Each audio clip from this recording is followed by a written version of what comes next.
The House and the Senate are leaving town until June. Why? Because of a Republican revolt against the White House. This after the Justice Department announced this week a $1.8 billion fund to compensate people who say they've been victimized by the Justice Department under Joe Biden. And that could potentially include January 6th rioters. I do not support the weaponization fund as it has been described. But I just don't know how this puppy dog will work.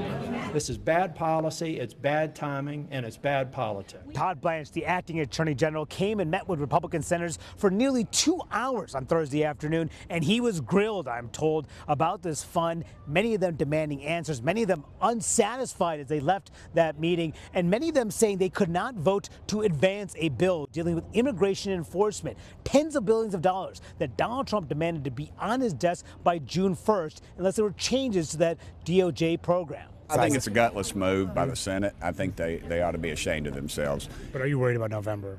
Of course. I'm very much worried about it. I'm worried about our country. I'm afraid we could lose everything. Now, I asked Speaker Johnson whether or not the White House should drop this fund in order to get this bill passed. He sidestepped that question and also sidestepped the question about whether January 6th rioters should have access to that taxpayer money. Why don't you just drop the weaponization fund?